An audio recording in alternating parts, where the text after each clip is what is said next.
All right, and hello, Bills Mafia. Hello, Mafia Con. Let's go. All right, we are Step Brother Sports, part of the Hockey Podcast Network, and thankfully we are talking no hockey today. Thank God. Maybe Because a the little Sabres bit. right now, woof. Just a little bit, but hey, it's still near and dear to us. But anyway, we are honored to be here. So we are both traveling from our respective homes. I'm in Virginia. Shaun's down in Atlanta right now.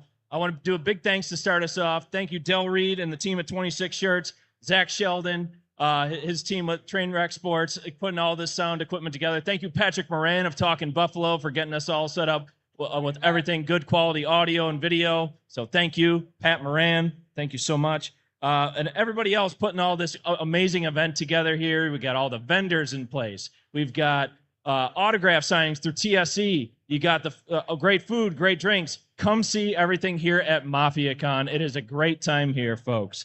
But Shawnee V, we have a special friend here at the show. We do. We got the OG in the building, Mr. Muki Hawkins. Let's go. Good to have you. Good to have you here, Muki.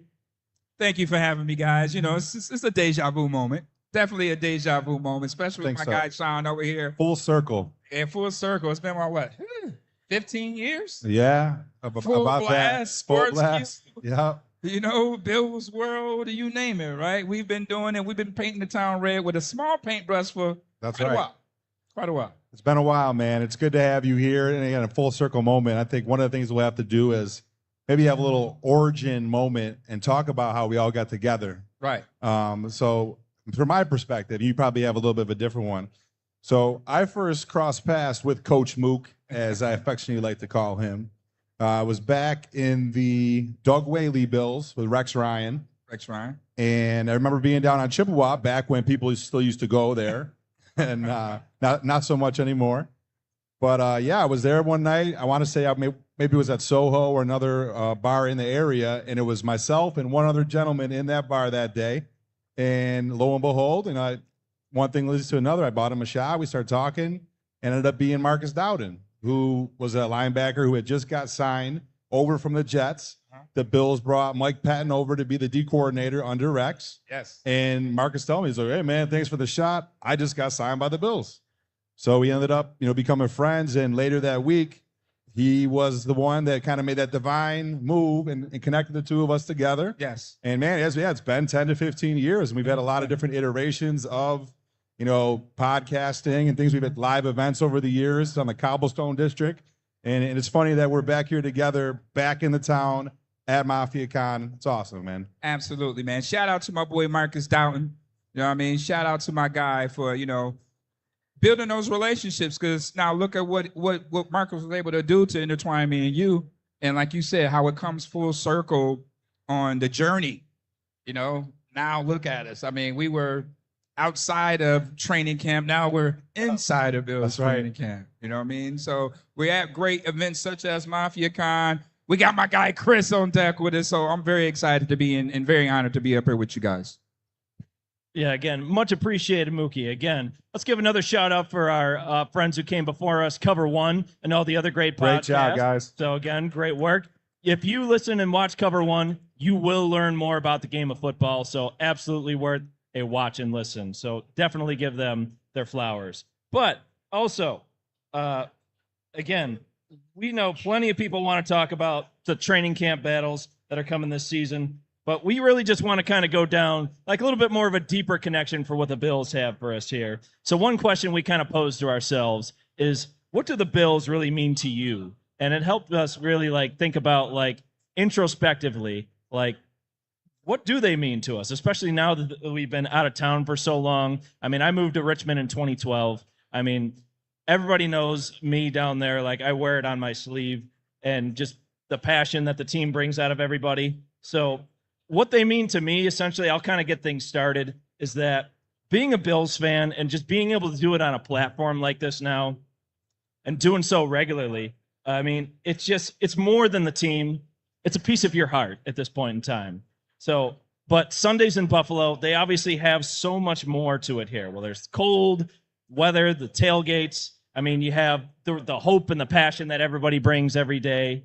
I mean, like I said, I've lived in Richmond for some time now. And thankfully, at this point in time, the Bills have made the playoffs for half the time I've lived there. So maybe that's got something to do with it there. Hey, as well. Wegmans in town now helps a lot too, selling that merch. Yes, thankfully, yeah. Wegmans is in town too. They've been there for a while. They sell some merch. Hey, they got Labatt's and Ruby Red coaches there too. We're much happy about that.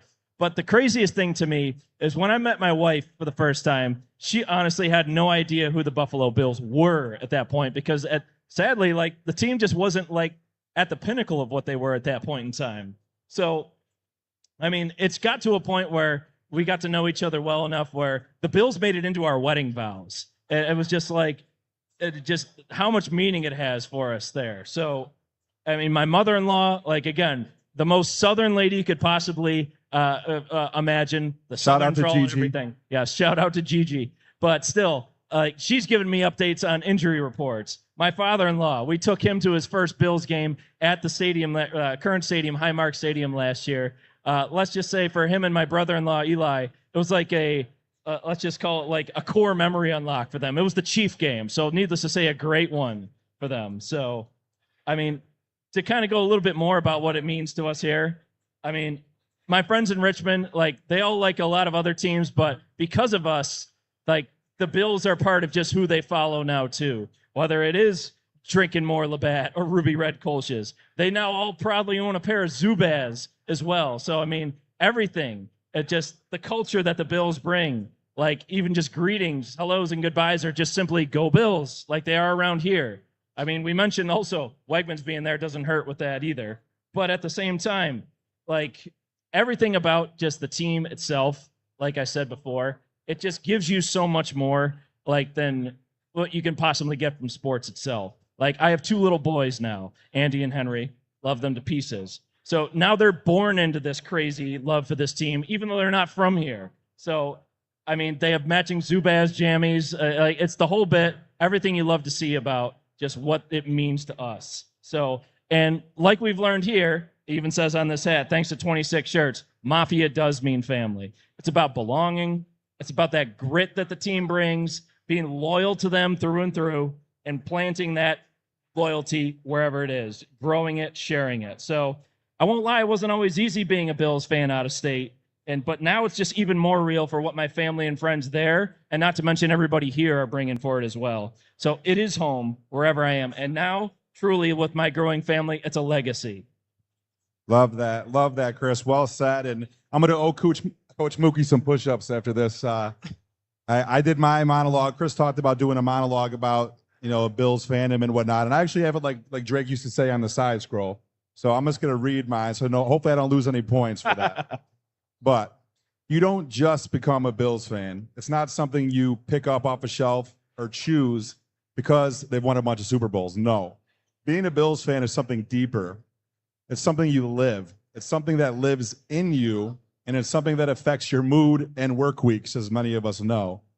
It's a heartbeat that syncs up with the roar of the crowd in Orchard Park with every single, hey, hey. Being a Bills fan, it's really a way of life. It means believing when no one else does. It means loyalty that doesn't shake or waver, even when the seasons do. It's about grit, resilience, and the kind of hope that can survive anything. 4 straight Super Bowl losses, we're still here. We don't jump ship. 17 years without the playoffs, we're still here. We build a bigger ship and invite everybody aboard. It's been really amazing to see all the love and the national attention our team has been receiving over the last few years because, quite frankly, we're awesome. And we deserve it. The team is good, 17 is great, and our fan base is elite. And the best part about Bills Mafia, Chris and I can definitely attest to this, we're everywhere. You could be in Miami, LA, Tampa, Atlanta, Richmond, or some tiny bar in Tokyo. The moment you walk in with that charging buffalo on your chest, it's like the air changes. Eyes light up, someone yells, "Go Bills!" And suddenly, you're not alone. You're home. That's the magic. That's the community, the family.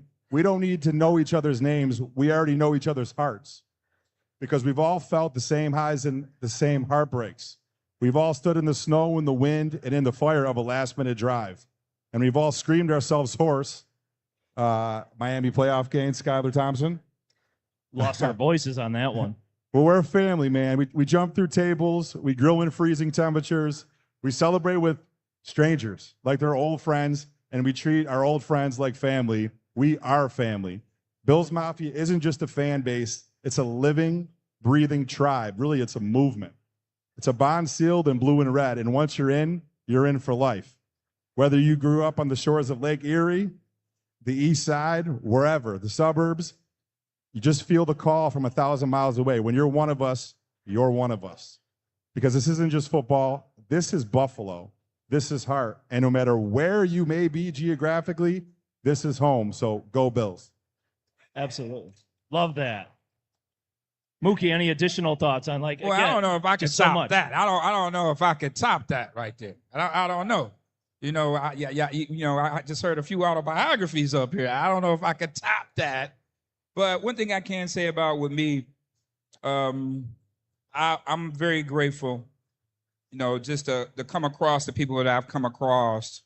And, you know, 19 years old, 18, 19 years old, Thurman Thomas, Daryl Talley, Bruce Smith, you know, those guys put me underneath their wing back then and showed me how the shield works, you know, and how to go about things. And then I bumped into my original class members, Derek Holmes and Reuben Brown. That's when things really, you know, took off. You know, I'm revealing my Bills history and some of my sources right now. I shouldn't be, but you know, I stayed with Derek Holmes for 3 years back in 1995, right? So I knew all about, you know, the mafia, how we took care of things and how we treated people and things like that. Like Derek and Reuben, they were so instrumental in the community. You know, they took care of my football team and things of that nature. And then, you know, just being around them, you know, probably made me a better reporter, if I could be honest. You know, just being around those guys, you know, just helped me be, you know, a better reporter, more engaging, you know, with the players to this day. Just the comfortableness that you know, you could bring from just being yourself. So, you know, I took that from them, and then, but at the end of the day, Bills is just community, right? The common denominator is Bills Mafia. Like you could be having a bad day and somebody shout out, hey, Hey, hey. and then everything goes away, right? You know what I mean? I worked at GM for like 12 years. If the Bills lost on a Sunday, come Monday, the machines, they just wasn't even working. Like the machines. Like a funeral anywhere you go. You know what I mean? So, you know, it affected everything. You know, if you don't believe me. The Bills Mafia, the Bills affects everything. But right now, you know, we got 17, so things are looking pretty good. You know, we're real excited about this season, so here we are. Yes, thank you for that, Mookies. But now Good to kind of segue, get a little Mookie. bit Good more job. into the weeds a little bit. I mean, everybody's got their own kind of things they're looking at for training camp as far as what they're going to look for, whether it's player positional stuff. I mean, hey, we have Hard Knocks coming. I mean, that'll be a first for everybody this year too. Just an even bigger look behind the curtain. I mean, but just to kind of get things started, we talked about this a little bit when we had Sal Mayorana on a couple days ago. And one thing I feel like is very like pertinent, especially for the secondary this year, was the cornerback room. I think is going to be settled. I think quickly. It's cornerback 2 is either going to be Tre'Davious White or Maxwell Harrison. Trey White might hold on to it to start off things, just to kind of hand the reins off eventually. At least from my perspective on this, but I think the bigger position to talk about will be safety for sure. Is Cole Bishop going to be ready to take on a bigger, more meaningful role? Is he going to come back healthier than he was last year? I mean, we have newcomers like Derek Forrest, DeMar Hamlin's returning. I mean, Taylor Rapp, hopefully he's had a good time of recovery over the offseason too. He got nicked up quite a bit. So, I mean, we were spoiled for so long having Jordan Poyer and Micah Hyde for as long as we did. I think it was either somewhere in the range of 7 or 8 seasons. But still, now to just kind of see that turnover take place now, I mean, I think that'll be one of the biggest positional like groups to watch for sure. I mean, Mookie, what are your thoughts? Yeah, you hit it right on the head there. My biggest concern is the safety position, and it's not a concern because of, you know, the other players that the Bills have, but we were spoiled. You got 2 All-Pros back there for 7 years. You know, we weren't spoiled, and we saw the effect of those guys not being there last year. And then again, Taylor Rapp not being available in the AFC Championship game Kansas City went directly at the safeties. So either, they're coming into this year, how do those guys get better? How do they improve? For one, you got to be healthy, and I think they brought in, Derek Forrest is a dark horse. He's a ball hawk. I like him. I thought I think he was on the Bills' radar coming out of Cincinnati. It was definitely on mine. And, he's a dark horse that a lot of people isn't talking about. And then you look at Jerry Hancock from Ohio State, right? You bringing in a national championship guy. 4-3 guy. 4-3 guy, 4-4, 4-3 guy. Great measurables, 6'1", 6'2", 190, and he has very good ball skills. So big nickel, or he can play that safety. So I guess come training camp, we'll see if this is enough to have Coach McDermott feel a little bit more full at safety. But if not, hey, it's a few other guys that's still out there that the Bills can possibly entertain if the Bills feel that they don't have what they're looking for right now at safety come training camp. There's some guys out there. You got Blackman from, played with the Colts, and, we got Justin Simmons still available. So, if Coach isn't comfortable with what he sees at safety, I'm quite sure he'll be bringing in a veteran guy. Yeah, absolutely. And I had a conversation last night. I had a dinner with 92-year-old Mr. Potts down at Russell Steakhouse. Shout out to those guys. And he asked me, he said, what do you think about the prospects of the team this year? And we both kind of sat in agreement that this is the most talented roster that they've ever had in terms of quality depth. But to your point, I had this take the other night on the show at the safety position. As much as we all love, adore Damar Hamlin and what he's been through, he's a good player. He's a system fit. I don't think Damar Hamlin's a starter on a Super Bowl winning team. So, that's just kind of my thoughts on it. They have multiple options, and I think there's enough talent back there. I think Forrest is kind of a sneaky pickup that they had. They just need a guy with a little bit more athleticism on the back end that's not going to get beat, trying to cover the deep pass. But yeah, you want to talk a little about offense as well? Absolutely. But one more thing with Derek Forrest. I know a lot of folks from the Washington market, they were speaking like loud and proud about what he was able to bring to their room. Granted, he didn't get as much playing time down there because it was a stacked positional group they had down there for the Commanders. But a lot of people are like, oh man, he's going to be one of your best safeties. So we're going to have to see what the breakdown will look like once the pads come on, or once like the competition really amps up, maybe after a week or two. But I'm kind of curious to see what he'll have to bring to the team, because it totally throws a whole new wrench into the formula. Yeah, but let me say this about Damar Hamlin, okay? Now, we all know what Damar went through. For him to go through what he went through, and then all of a sudden he's the starter, let's not discount that going into this season, all right? So, his mind, his body is completely healed, right? And, he has that experience now that's going to help him come training camp, be more better, right? Another year under, Coach McDermott's tutelage, new system under Bobby Babbage, I think will bode well for Damar Hamlin this year. So we're not going to discredit that. And that's probably one of the reasons why you see the Bills haven't really pulled the trigger on bringing in a big name free agent, because they trust what they have.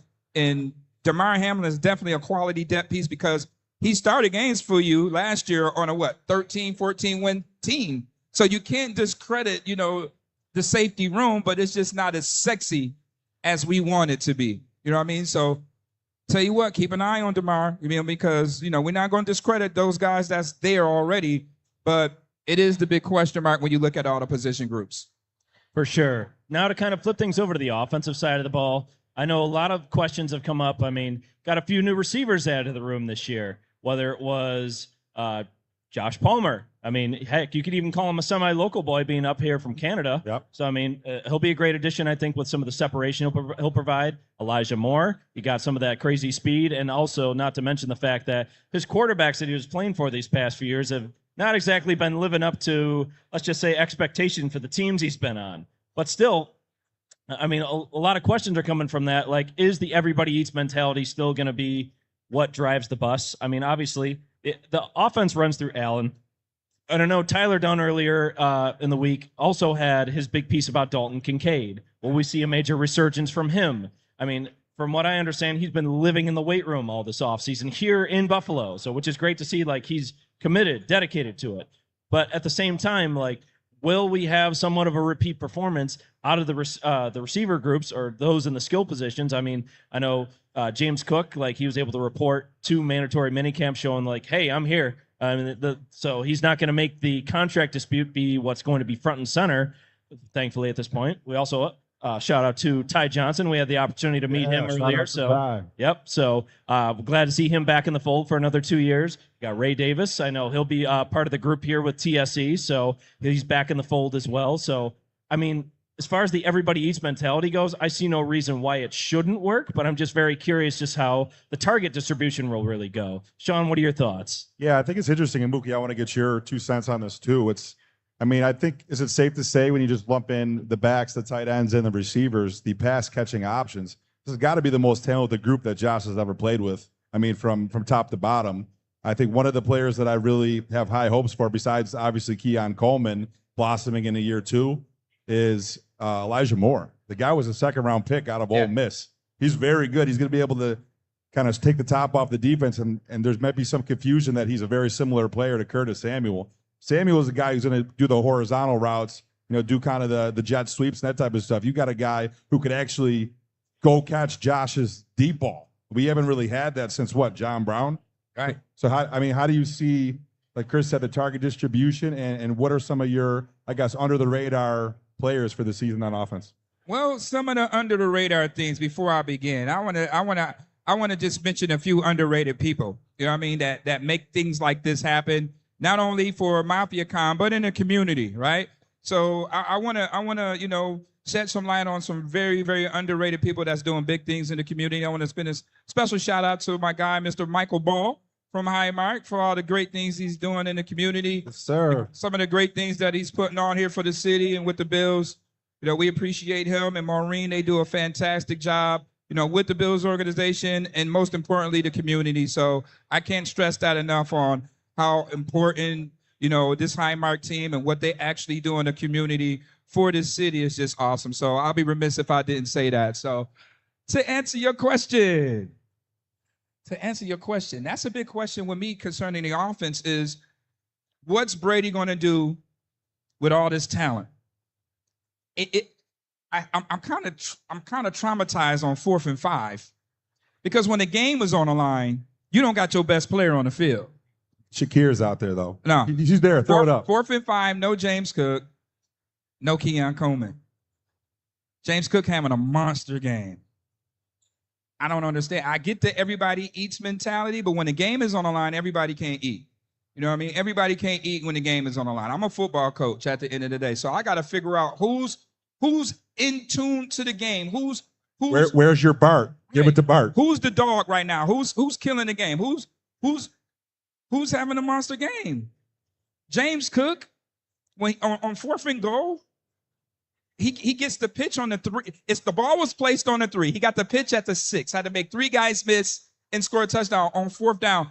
2.5 minutes to go in the 3rd quarter. I don't even think he touched the ball the rest of the game. So that's a problem. When your best player is having the best game, he's not out there in the best game, in the best moment to go to a Super Bowl. Like, everybody can't eat when the game on the line. I got to feed my dogs. I got to go with my dogs. Just imagine what Spagnuolo was thinking when he looked around and didn't see James Cook. Oh, my God, a happy camper. So, I mean, you got more weapons this year. How are you going to do that? What is going to be the target? And I tell you right now, a 5 wide, just all strictly wide receivers is going to be a major problem for defenses. So I would like to see what that makeup will be. You got Keon Coleman, I think, is going to have a breakout year as well. So pretty interesting to see how Brady is going to compartmentalize the structure on everybody eats 2.0. Yep. Totally agree with that. Chris, you want to do one more question or no? Well, I did want to do one more round of quick thank yous again for everybody being here. So again, coming up next, we want to give a little hype before Alex Brasky in the house over there. Yes, and sir. A couple of our fine friends from WGR, Derek Kramer and Zach Jones. So stay tuned for them. Building. Let's go. And again, we're happy to be here with everybody with Mafia Con. It's been an honor being able to be a part of this too. So again, enjoy the day, folks, and go Bills. Thank you to LTL Fantasy Florals. Monster. I see my man Monster over there, too. All right.